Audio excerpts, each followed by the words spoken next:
Assalamualaikum. Welcome to the another lecture of our online distance learning classes for machine design in CAD 2.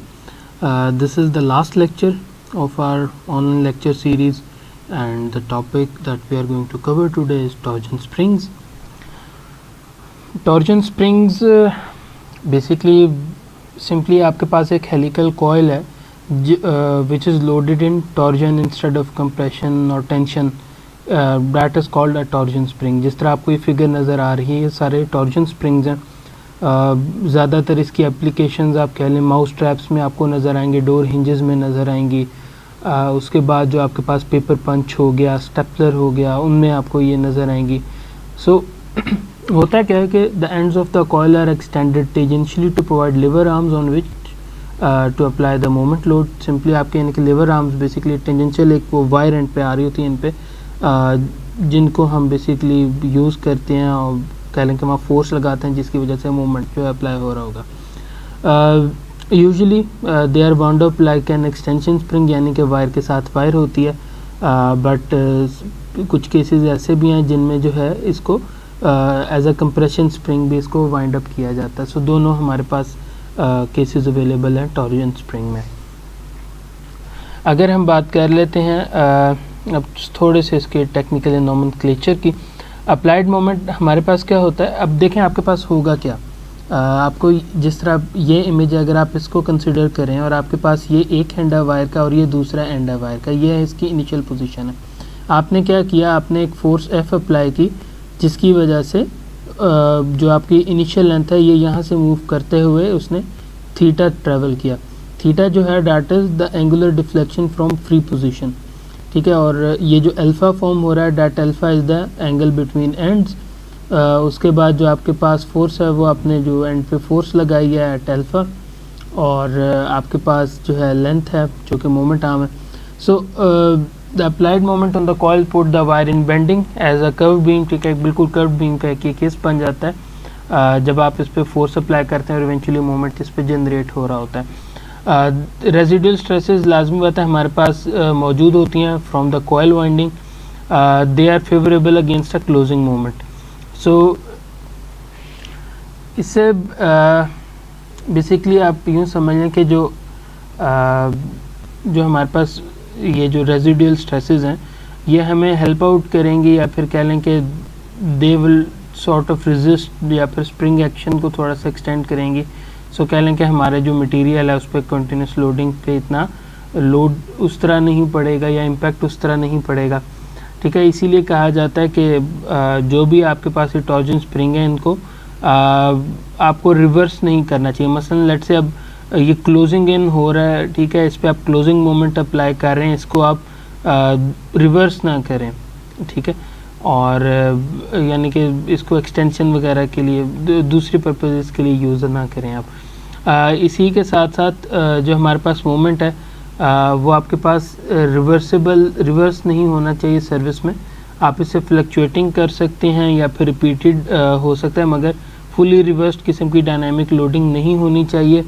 और for all the जो हमारे पास springs हैं जिनकी stress ratio greater than zero, यानी कि minimum और maximum greater than zero. इसी के साथ साथ एक और चीज़ जो यहाँ ज़रूरी है वो ये है कि हमारे पास ये अक्सर जो बसा का जहाँ आपके पास हैवी ड्यूटी ये यूज़ हो रहे होते हैं टॉर्जन स्प्रिंग, वहाँ एक और रिक्वायरमेंट होती है कि the radial support must be provided, ठीक है, एट 3 और more points at the coil diameter to take the reaction forces. यानी कि कुछ रिएक्शन फोर्सेस और फोर्सेस को बैलेंस करने के लिए आपने इसको सॉर्ट ऑफ एक सपोर्ट देनी है. सो वो सपोर्ट हम कैसे अचीव करते हैं, जो आपको दरमियान में एक सिल्वर से ग्रे से कलर में आपको एक सर्कल नज़र आ रहा है, बेसिकली एक ये रॉड है which is passing through the spring. So ये क्या करता है कि ये जो हमारे पास रॉड है, ठीक है, ये बेसिकली सपोर्ट इसको प्रोवाइड कर रहा है, ठीक है, और ये इनसाइड द कॉइल प्लेस होगा. और ये जो वायर का डायमीटर है that should not be greater than the about the 90% of coil smallest inside diameter, ठीक है. यानी कि जब आप वाइंड अप करते हैं टॉर्जन स्प्रिंग को, तो जिसका इनसाइड डायमीटर बन रहा है उसके 90% से कम होना चाहिए जो भी आप ये रॉड यूज़ कर रहे हैं अंदर. सो ये इसकी एक जो है कह लें कि रिक्वायरमेंट है।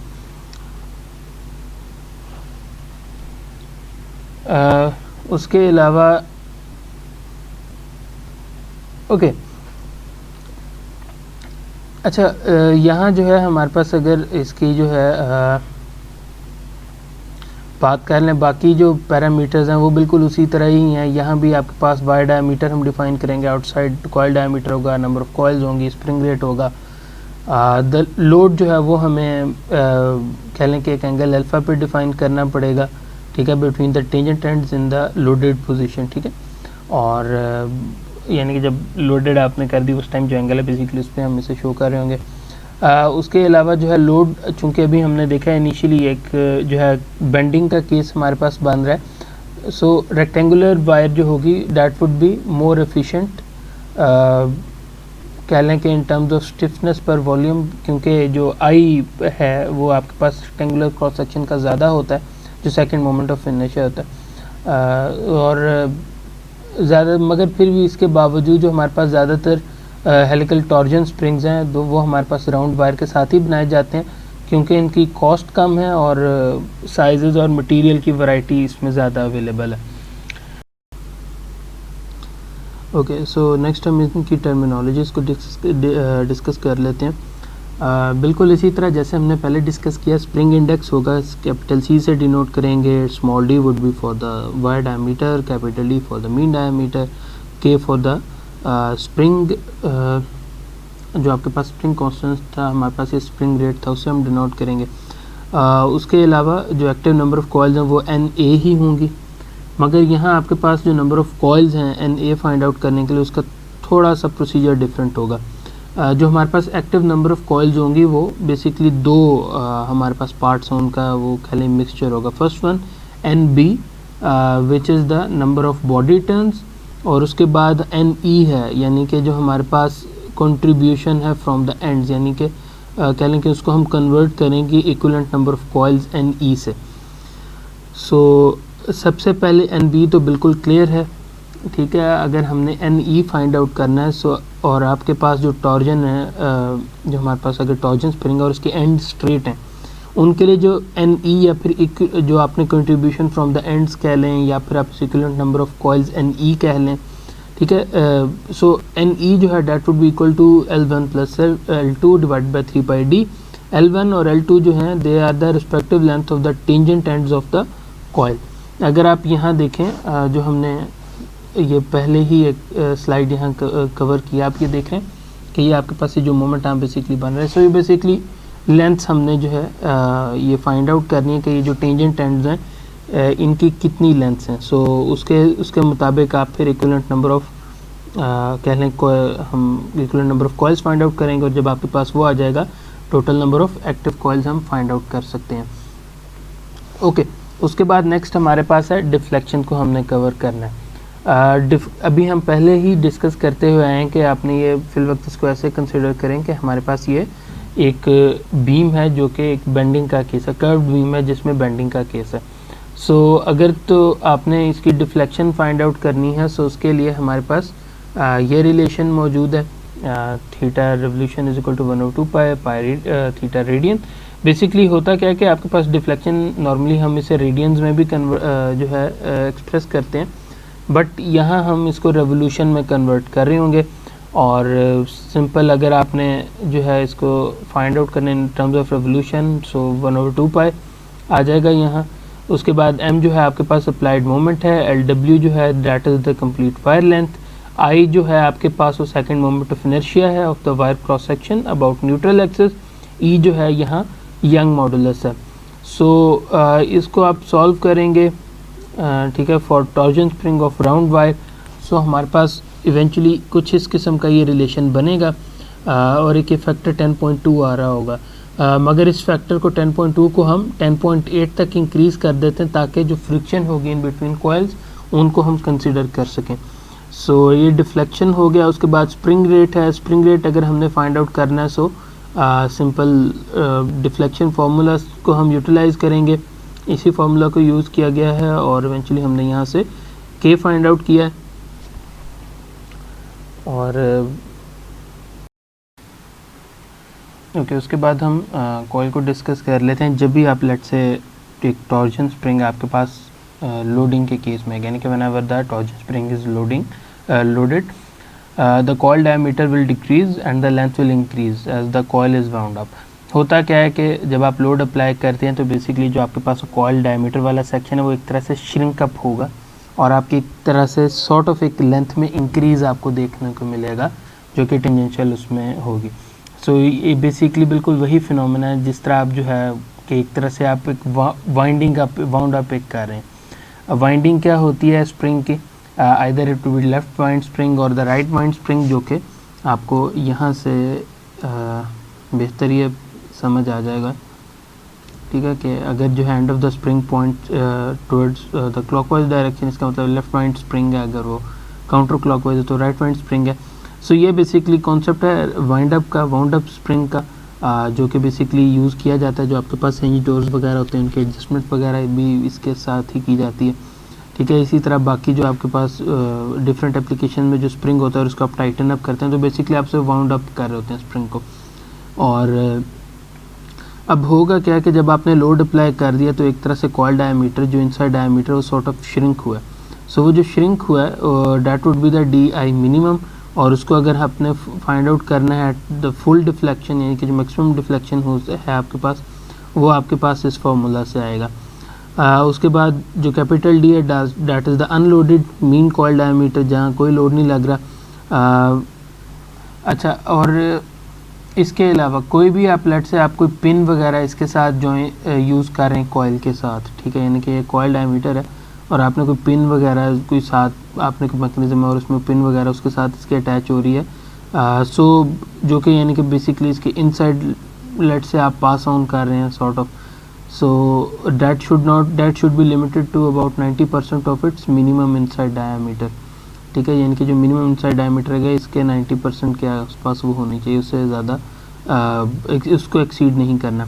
और जो मैक्सिमम आपके पास कॉइल बॉडी लेंथ होगी at the full wind up, वो आपके पास इस फार्मूला से हम फाइंड आउट कर सकते हैं, यानी कि उस पर जब आपने इसका मैक्सिमम जो मैक्सिमम लोड आपने अप्लाई कर दिया, सो यानी कि मैक्सिमम लोडिंग आपने अप्लाई कर दिया, सो उस केस पे जो आपके पास मैक्सिमम लेंथ होगी उस रिलेशन से आएगी।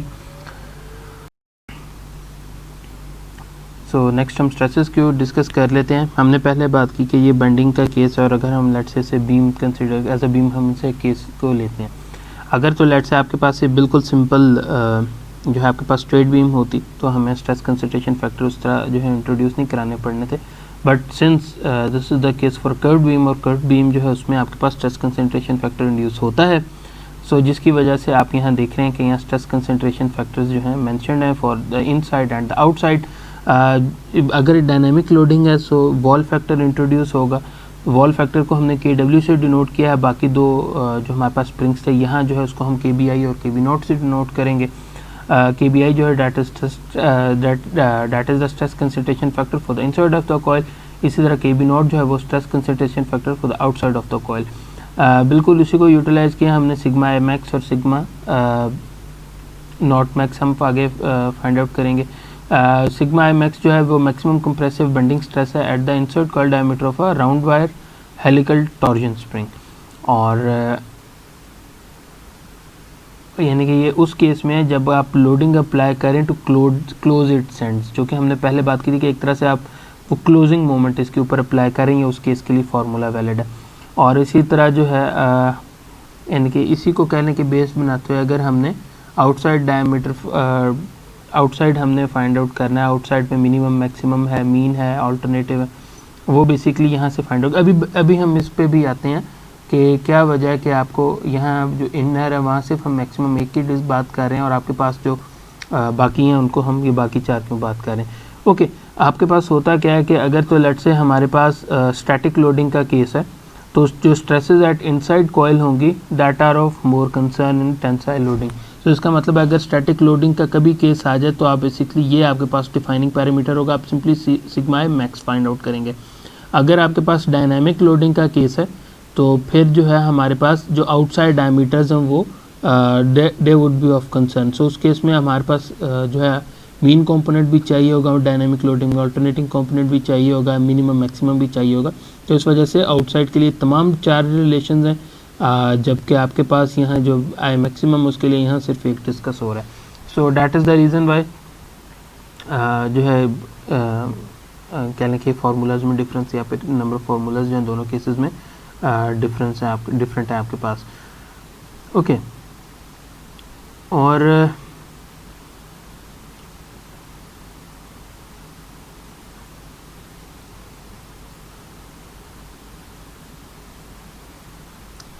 उसके अलावा इसमें अगर तो आपके पास जो है स्प्रिंग, अगर आप लोडिंग अप्लाई कर रहे हैं टू ओपन द कॉइल, यानी कि क्लोजिंग मोमेंट नहीं अप्लाई करें, आप ओपनिंग मोमेंट अप्लाई करें, जो कि बेसिकली रिकमेंड नहीं किया जाता।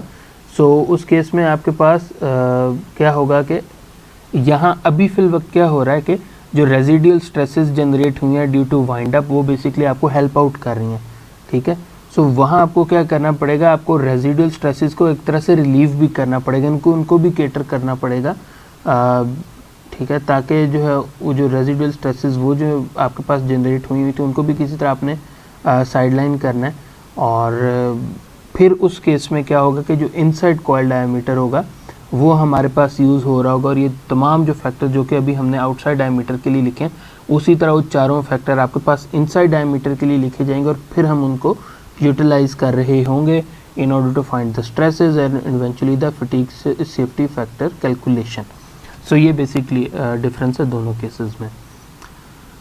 Okay, उसके बाद हमने next discuss करना है the material parameters। material parameters हमारे पास कहने के बिल्कुल वही सेम ही हैं sort of, जो कि हमारे पास compression spring extension spring के केस में थे, ठीक है। जो हमारे पास ये फर्स्ट टेबल आपको गिवन है, यहाँ यील्ड स्ट्रेंथ आपको यहाँ मेंशन है in terms of the ultimate tensile strength, अगर तो स्ट्रेस रिलीव्ड हैं या फिर रेजिडुअल स्ट्रेस, दोनों के केसेस में आपको यहाँ मेंशन है। अच्छा, अगर तो एक और चीज़ है वो ये कि आपके पास अगर तो वाइंडिंग आपने की हुई है एक्सटेंशन स्प्रिंग के तरह, फिर तो शॉर्ट पेनिंग पॉसिबल नहीं है, ठीक है। अगर आपने इसकी वाइंडिंग की है कंप्रेशन स्प्रिंग की तरह, यानी कि आपके पास जो वाइंडिंग है टॉर्जन स्प्रिंग की उसमें स्पेसिंग मौजूद है, फिर देयर इज़ अ पॉसिबिलिटी कि आप शॉर्ट पेनिंग वगैरह इस तरह के प्रोसीजर से जो है आप इसको पास ऑन कर सकते हैं स्प्रिंग को। Otherwise there is no possibility in the extension spring, just like the previous case जो कि हमने एक्सटेंशन स्प्रिंग का डिस्कस किया था, बिल्कुल उसमें भी यही फिनोमेना अकर हो रहा था। इसी के अलावा साथ साथ जो हमारे पास ये आपको जो टेबल यहाँ शो हो रहा है, that is showing the bending fatigue strength percentages, ठीक है, फॉर डिफरेंट यानी कि 10 to 5 साइकिल और 6 साइकिल पे इन बोथ केसेस, यानी कि आपने पिनिंग भी की हुई है और अनपिन्ड स्टेट है, दोनों के केसेस में आपको परसेंटेजेस आपको मिल रही हैं, जो कि बेसिकली अल्टीमेट टेंसाइल स्ट्रेंथ की वो परसेंटेजेस हैं। कह लें कि सेम लिमिटेशंस जो हैं जो हमारे पास अगर क्लोज वाउंड आपके पास टॉर्जन स्प्रिंग होगा, ठीक है, उसके केस में जो भी हमने डिस्कस किया कि वो हमारे पास वो नहीं होगा। शॉर्ट पिनिंग में not be effective in many torsion spring, लाजम है तो जो आपके पास एक्सटेंशन की तरह यानी कि बिल्कुल वायर के साथ वायर अगर उस तरह के आपने जो है कन्फिगरेशन किया तो उस केस में वो आपके लिए बेनिफिशियल नहीं होगा।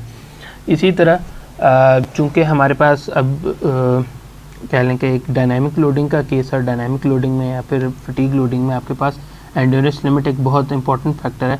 सो अगर आपने यहाँ कह लें कि एंड्योरेंस लिमिट को अगर हमने इंट्रोड्यूस कराना है, ठीक है, सो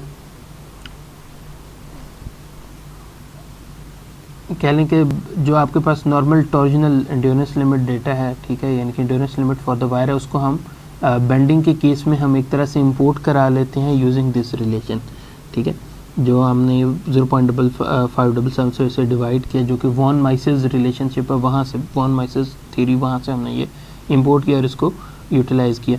और इसके केसेस में हमारे पास अनपिन्ड और पिन्ड स्प्रिंग्स के लिए हमारे पास एंड्योरेंस लिमिट हमारे पास आ जाएगी for the wire in bending. ये दोनों केसेस हमारे पास आ गए, ठीक है।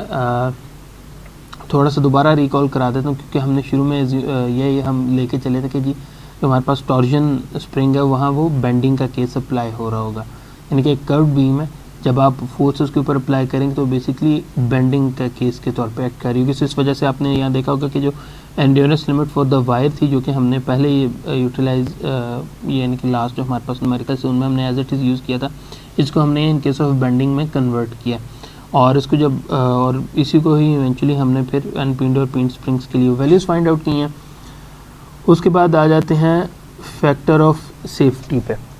अगर तो अब आपके पास अगर स्टैटिक लोडिंग का केस है, ठीक है, और लाजमी बात है जो यील्डिंग आपके पास अकर हो रही है या फिर जो हम प्रेडिक्ट करते हैं that is the inside coil surface, so उस केस में तो हमारे पास जो फर्स्ट फार्मूला है वो यूटिलाइज हो रहा होगा। अगर आपके पास जो है डायनेमिक लोडिंग का केस है तो लाजमी बात है वो अब फार्मूला चेंज होगा। अब मसला क्या है कि हमारे पास जो डेटा अवेलेबल है, ये जो फार्मूलाज अवेलेबल हैं सारे, वो सारे डेटा है data for the repeated stress situation, यानी कि आपके पास इक्वल और मीन और अल्टरनेटिंग कंपोनेंट्स आपके पास हैं। सो आपको उसको फुली रिवर्स में कन्वर्ट करना पड़ेगा before we calculate the safety factor fatigue with the following equation, जो ये इक्वेशन है इसको यूटिलाइज करने से पहले। इसीलिए जो है हम यहाँ देखते हैं कि ये SE जो आपको यहाँ फार्मूले में नज़र आ रहा है उसके भी रिलेशन आप देख रहे हैं कि हम जो बेंडिंग का केस में जो तमाम फार्मूलास उनको हम यूटिलाइज कर रहे हैं और फिर इवेंचुअली हम उसको रिलेशन में यूज़ कर रहे होंगे। सो ये बेसिकली जो है that was it from the okay. So coming on to the numerical, we have to design a torsion spring for a dynamic load over a given deflection. हमें ये बताया गया है कि जी the spring must give the minimum moment of 50 pounds inch and the maximum moment of 80 pounds inch over a dynamic deflection of 0.25 revolutions. Infinite life जी हमें is desired. अनपिन्ड कुछ हम assumptions लेंगे जिनमें से एक ये है कि that is the unpinned music wire 2 inch long हम स्ट्रेट एंड्स लेंगे and the coil is loaded to close it, यानी कि हम क्लोजिंग मोमेंट इसके ऊपर अप्लाई कर रहे होंगे, जो कि नॉर्मली हमारे पास होना भी ऐसे ही चाहिए। सो इसकी बेस इनको सामने रखते हुए अब हम न्यूमेरिकल को स्टार्ट करते हैं और इसको हम सॉल्व करके देख लेते हैं। So moving on to the numerical,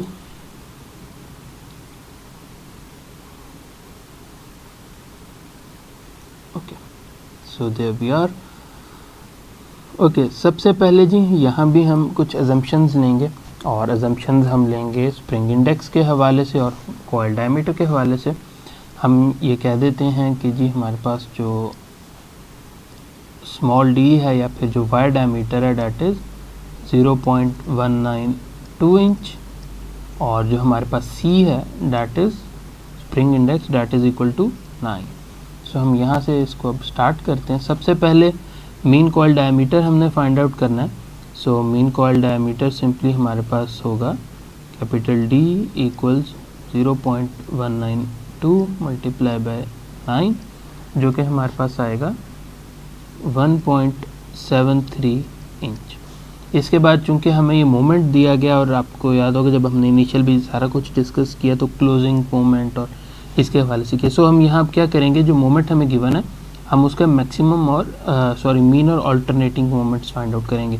so mean component moment का क्या होगा कि आपके पास जो मोमेंट है मैक्सिमम प्लस मोमेंट जो आपके पास है minimum divided by 2, so that would be equal to 80 plus 50 divided by 2, जो कि हमारे पास बनेगा 65 बी। ओके, इसी तरह जो दूसरा हमारे पास यहाँ अल्टरनेटिंग कंपोनेंट है that would be equal to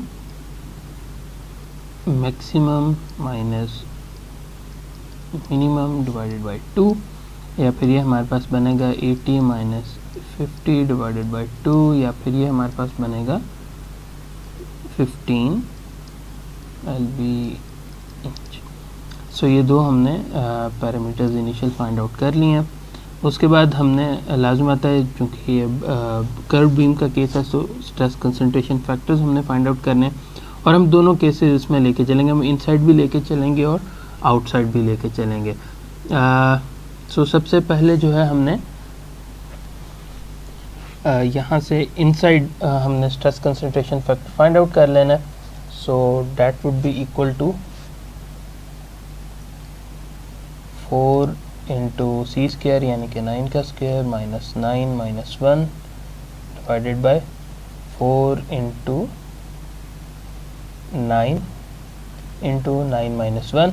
सो ये सॉल्व करने पे हमारे पास बनेगा 1.090. और यहाँ हम अब ये रिलेशन यूज़ करेंगे. सो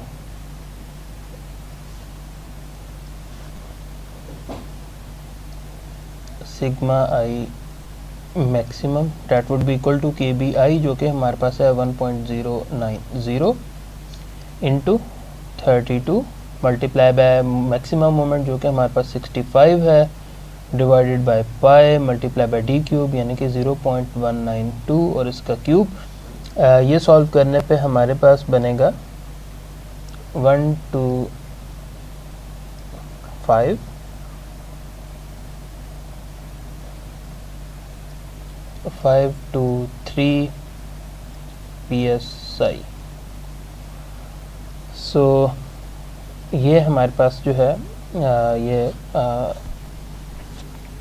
सिंपली रिलेशन हमारे पास स्ट्रेस हमारे पास आ जाएगी यहाँ. ओके, इसी तरह जो है अब हमने आउटसाइड के लिए फाइंड आउट करना है और आउटसाइड के लिए हमारे पास ये रिलेशन नोन है, गिवन है.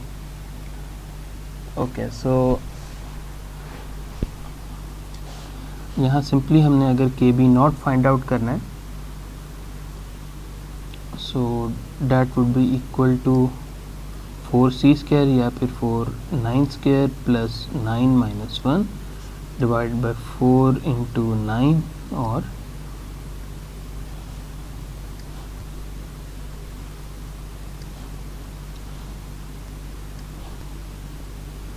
9 प्लस 1.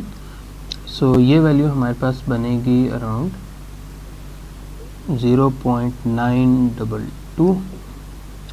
ओके, अब हमने ये तमाम चारों कंपोनेंट्स फाइंड आउट करने हैं. सो इसके लिए सबसे पहले हम साथ साथ हम ये फाइंड आउट करते जाते हैं. सबसे पहले है सिग्मा आउटर और इसका मिनिमम कंपोनेंट. सो उसमें सिंपल हमने वैल्यू पुट करनी है के बी नॉट यानी कि 0.922 multiply by 32 multiply by moment minimum जो कि हमारे पास है 50 divided by pi multiply by D cube यानी कि 0.192 और इसका क्यूब. ये सॉल्व करने पे हमारे पास बनेगा 66359 psi. उसके बाद हमने फाइंड आउट करना है मीन कंपोनेंट इसका, सॉरी मैक्सिमम फाइंड आउट कर लेते हैं. So sigma not max that would be equal to K B not जो कि हमारे पास है 0.922 multiply by 32 multiply by maximum moment जो कि हमारे पास है अराउंड 80 और ये आपके पास डिवाइड हो रहा होगा अगेन पाई डी क्यूब के साथ यानी कि पाई मल्टीप्लाई बाय डी क्यूब यानी कि 0.192 और इसका क्यूब. सो ये वैल्यू हमारे पास तकरीबन आएगी 106,175 psi. सो ये वैल्यूज़ हमने फाइंड आउट कर ली हैं. अब हम बाकी दो वैल्यूज़ भी फाइंड आउट कर लेते हैं. इसको थोड़ा सा हम डाउनवर्ड मूव कर दें ताकि हमारे पास ये स्पेस बन जाए.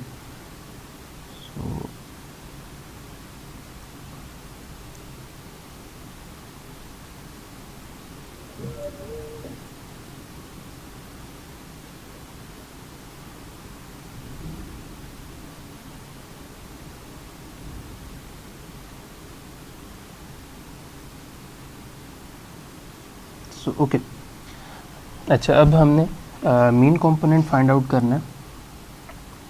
सो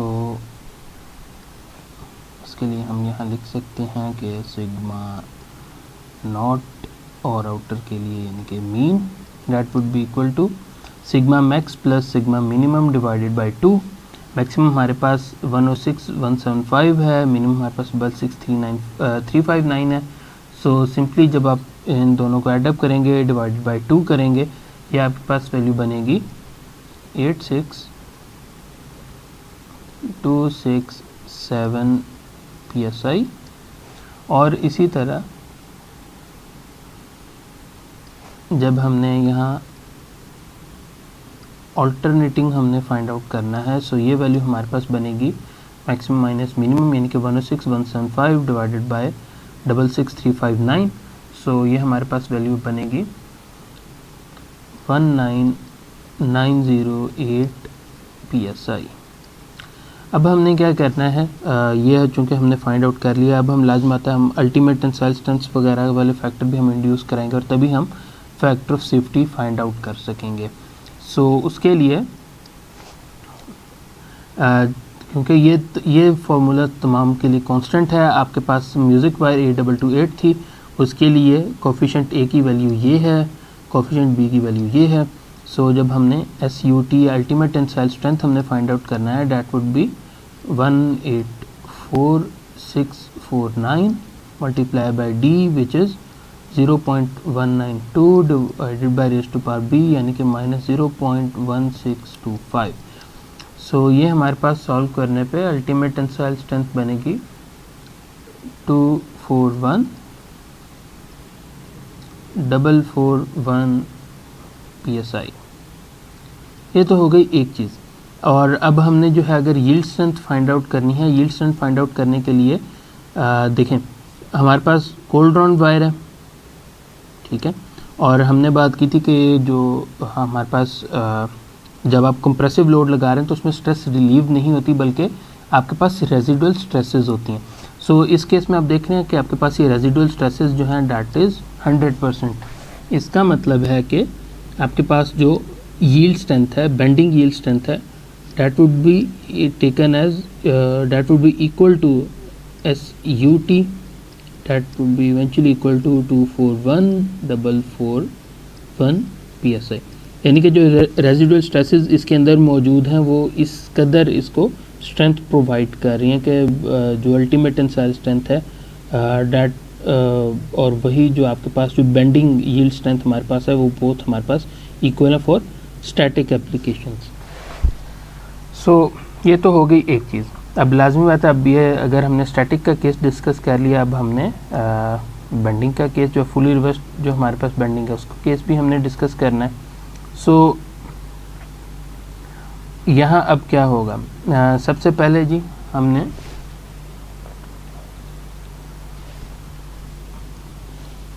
इस रिलेशन को यूज़ करते हुए हमने सबसे पहले हमने ये CWB फाइंड आउट करना है और ये हमें यहाँ से नोन है कि अगर हमारे पास अनपीन्ड स्प्रिंग्स हैं सो उनके लिए डैट वुड बी 78 kPSI, ठीक है। और इसी तरह जो हमारे पास पीन्ड स्प्रिंग्स हैं उनके लिए 117 kPSI है। But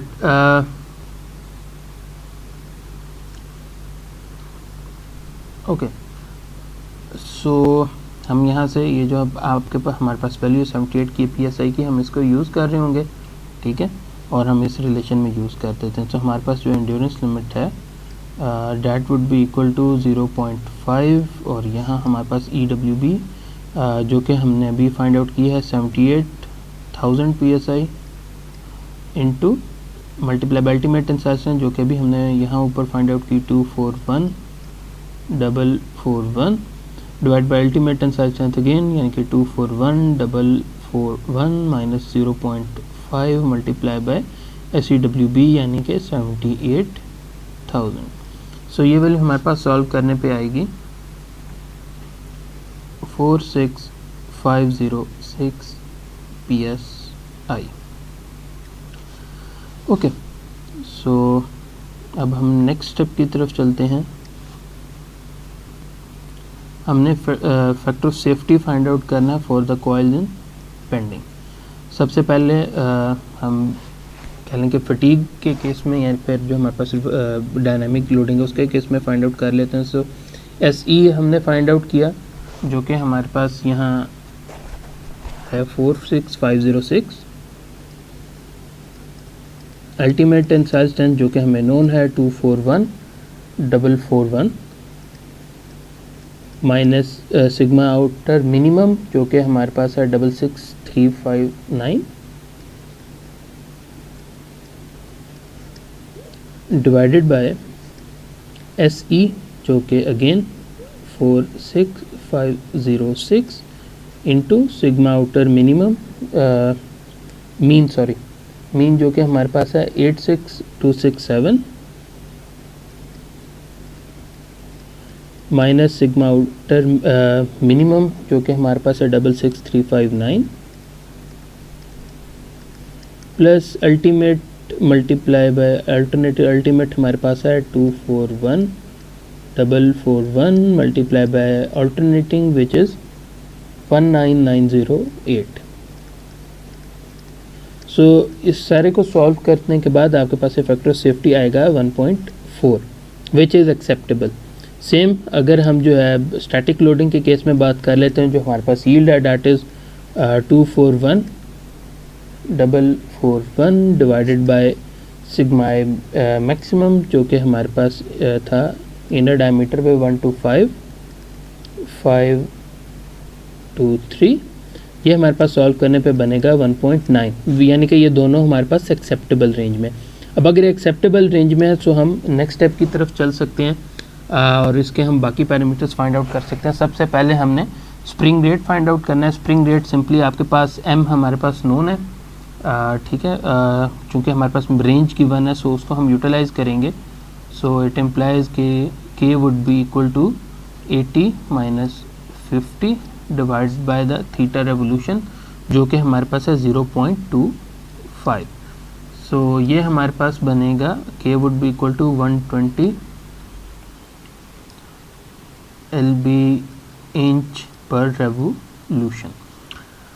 so simply we have found by two specified moments at their relative deflection, ठीक है, जो कि हमें यहाँ क्वेश्चन की स्टेटमेंट अगर हम देखें यहाँ हमें गिवन था कि जी हमारे पास ये मिनिमम है और ये मैक्सिमम मोमेंट है over a dynamic deflection of 0.25 revolution.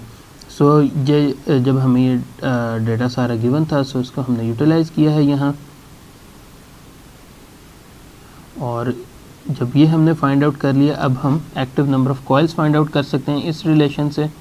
इसका मतलब है कि आपके पास जो NA है that would be equal to D4E divided by 10.8 into D into K।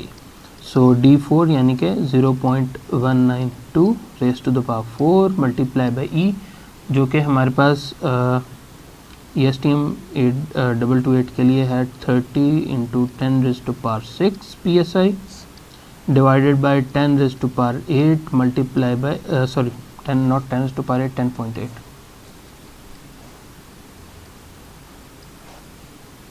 10.8 multiply by capital D यानी कि मीन कॉइल डायमीटर जो कि हमारे पास है 1.73 in this case multiply by K जो कि अभी हमने 120 फाइंड आउट किया था। So active number of coils हमारे पास बनती हैं 18.2। सो ये जब हमने फाइंड आउट ये हमने एक फाइंड आउट कर लिया, इसके अलावा हम यहाँ से equivalent number of active coils हम फाइंड आउट कर सकते हैं जो कि हमारे पास इक्वल होगा L1 plus L2 divide by 3 pi D। L1 और L2 हमने एज्यूम किया था कि जी वो हम 2 इंच ले रहे हैं, so that would B 2 + 2 divided by 3 into pi into capital D जो कि हमारे पास है 1.73। सो ये हमारे पास बनेगा 0.25। इसका मतलब है कि हमारे पास जो the number of body coils in the spring है that would be equal to not the yes, the NB would be equal to simply NA minus NE. So in other words that would be equal to 18.2 minus 0.25 या फिर आपके पास 17.95 बनता है, या फिर आप इसे राउंड ऑफ कर देते हैं और 18 कर देते हैं। सो ये जब हमने फाइंड आउट कर लिया है, उसके बाद नेक्स्ट हमने फाइंड आउट करना है डिफ्लेक्शंस हमने फाइंड आउट करनी है। और डिफ्लेक्शंस के लिए फार्मूला, चले हम यहाँ कॉपी नहीं किया, इसको हम लिख देते हैं। जो हमारे पास मिनिमम होगा उसके लिए जो रिलेशन होगा that is around equal to 10.8 multiplied by minimum moment multiplied by d multiplied by active number of coils divided by d4e। In fact ये रिलेशन हमने ये रिलेशन हमारे पास यहाँ ये मौजूद है। सॉर्ट ऑफ यही रिलेशन जो है कह लें कि हमारे पास यूज़ हो रहा है। यहाँ से थीटा रेवोल्यूशन हमने फाइंड आउट करना है और इसी रिलेशन को हमने दोबारा एडजस्ट किया है basically. So that would be equal to 10.8, let me change the colour as well, 10.8 multiply by capital D जो कि हमारे पास है 1.73 मल्टीप्लाई बाय मिनिमम मोमेंट जो कि हमारे पास था 50 multiply by active number of coils जो कि हमारे पास है 18.2। हम इसे डिवाइड करेंगे d4 के साथ which is 0.192 raise to power 4 multiply by E जो कि हमारे पास है 30 into 10 raise to power 6। So ये सॉल्व करने पे हमारे पास बनेगा 0.417 रेवोल्यूशन, या फिर जब आप इसको डिग्री में कन्वर्ट करने की कोशिश करेंगे so that would come out to be 150 degrees. Okay, इसी के साथ साथ हमने सिंपल अगर अब हम मैक्सिमम भी फाइंड आउट कर लेते हैं so that would be equal to 10.8 multiply by moment जो कि मैक्सिमम होगा multiply by D multiply by N A divided by d4 और e। सो इसको सॉल्व कर इसकी जो वैल्यूज़ हम पुट करेंगे that would be equal to 10.8 multiply by maximum जो कि हमारे पास है 80 multiply by d which is 1.73 multiply by na जो कि हमारे पास है 18.2। इसको हम डिवाइड करेंगे d4 के साथ which is 0.192 raise to power 4 multiply by e which is 30 into 10 raise to power 6। ये वैल्यू हमारे पास सॉल्व करने पे आएगी अराउंड 0.667 रेवोल्यूशंस या फिर 240 डिग्रीज। ओके, सो अगर इन केस अगर आपको कोई कन्फ्यूजन लग रही है सो एक complete revolution that is equal to 360 degrees. So जो भी आपके पास रेवोल्यूशन में वैल्यू आएगी आपने सिंपली इसको 360 से मल्टीप्लाई करना, सो आपके पास ये डिग्रीज में वैल्यू आ जाएगी। अब हम क्या करेंगे कि हम अपने एग्जांपल को भी देख लेते हैं, एक बार स्लाइड्स को देख लेते हैं। ओके, सो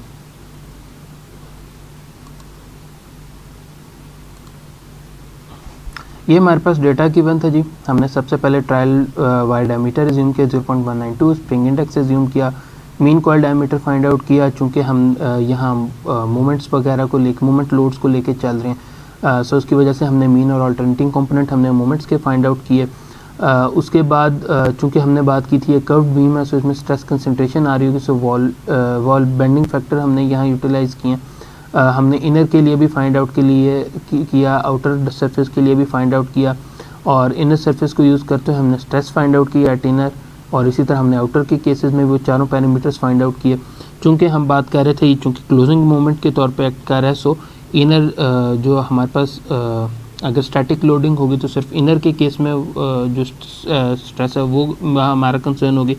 अगर लेट से डायनामिक लोडिंग है तो आउटर हमारे पास कंसर्न होगी। सो ये हमारे पास तमाम डाटा था। उसके बाद हमने ये जब फाइंड आउट कर लिया उसके बाद लाजमी बात है हमने अल्टीमेट टेंसाइल स्ट्रेंथ भी फाइंड आउट करनी थी। सो उसके लिए हमने इस रिलेशन को यूज़ किया, टेबल 14.4 को यहाँ से हमने नोट डाउन की वैल्यूज़ A228 के अगेंस्ट कोफिशिएंट A की और B की, और हमने बात की थी जब चूँकि हमारे पास ये फुली एक चीज़, और जब हमने yield strength bending yield strength find out करनी थी सो हमने यहाँ से अल्टीमेट टेंसाइल स्ट्रेंथ हमने फाइंड आउट कर ली इवेंचुअली, और जब हमारे पास यील्डिंग का जो हमने बेंडिंग स्ट्रेस हमने फाइंड आउट करनी थी एस वाई से, जिसको हम डिनोट करें, यानी कि बेंडिंग यील्ड स्ट्रेंथ जब हमने फाइंड आउट करनी थी, उसके लिए हमने एक टेबल वहाँ डिस्कस किया था वन नोट के ऊपर जो हम न्यूमेरिकल सॉल्व किया था। सो हमने देखा था कि in case of residual stresses जो हमारे पास ASTM A228 है उसमें दैट इज़ द 100%, यानी कि जो अल्टीमेट टेंसाइल स्ट्रेंथ है वही हमारे पास बेंडिंग यील्ड स्ट्रेंथ के तौर पे एक्ट कर रही होगी। सो उसकी वजह से वो 1.0 यहाँ 1 इसलिए पुट और वही वैल्यू आ जाती है। जब हमारे पास ये वैल्यू आ गई थी, सो उसके बाद हमने सिंपल एंड्योरेंस लिमिट हमने फाइंड आउट की, क्योंकि हमने डिस्कस किया था कि हमारे पास ये जो तमाम फैक्टर्स हैं ये बेसिकली मौजूद हैं एक तरह से रिपीटेड लोडिंग के लिए और फुली रिवर्स्ड के लिए नहीं है। सो इसको हमने फुली रिवर्स्ड लोडिंग के लिए हमने इनको कन्वर्ट किया, SE की फॉर्म में हम इन्हें लेके आए, ठीक है। और जब हमने ये इसको कन्वर्ट कर लिया उसके बाद हमने factor of safety find out किया for fatigue factor safety find out किया for the coils in bending. इसी तरह सिंपल स्टैटिक लोडिंग के लिए हमने फाइंड आउट किया, दोनों हमारे पास एक्सेप्टेबल रेंज में थे। चूँकि ये दोनों एक्सेप्टेबल रेंज में थे उसकी वजह से हमने फिर यहाँ स्प्रिंग रेट फाइंड आउट किया, फिर हमने active number of coils find out की, और उसके बाद हमने equivalent number of active coils find out की, number of body coils in the spring find out की, और उसके बाद हमने एंगुलर डिफ्लेक्शंस हमने फाइंड आउट की, मिनिमम और मैक्सिमम फाइंड आउट की। और रेवोल्यूशन को कन्वर्ट करने का सिंपल, जैसे पहले मैंने आपको बताया कि simple 360 degrees is equal to 1 revolution. So उसको यूज़ करते हुए हमने यहाँ से रेवोल्यूशन को डिग्रीज में कन्वर्ट किया। उसके बाद वन लास्ट थिंग, ये जो चार्ट आपको नज़र आ रहा है that shows the variation of helical torsion spring parameters with spring index. हम क्या कह रहे हैं कि कांस्टेंट वाई डायमीटर अगर आप रखें और स्प्रिंग इंडेक्स आप वेरी करके देखें, सो आप देख रहे हैं कि कौन से पैरामीटर कैसे चेंज हो रहे हैं। सो कॉयल लेंथ आप देख रहे हैं जैसे जैसे स्प्रिंग इंडेक्स कम होता जाएगा कॉयल लेंथ जो एक्सपोनेंशियली जो है वो कह लें कि इंक्रीज़ हो रहा है, और वेट में देख रहे हैं कुछ ख़ास सिग्निफिकेंट फ़र्क आपको नज़र नहीं आ रहा। सेफ्टी फैक्टर में आप देख रहे हैं कि आपको ग्रेजुअली एक स्लाइड सा एक आपको इंक्रीज़ नज़र आएगा by increasing the spring index.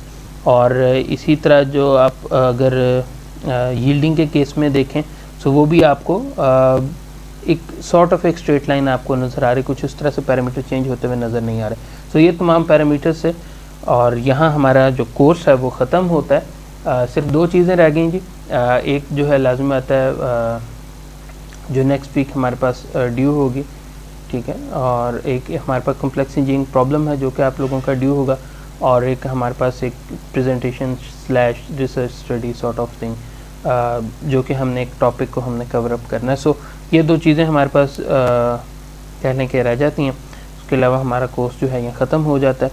So thank you very much and see you around.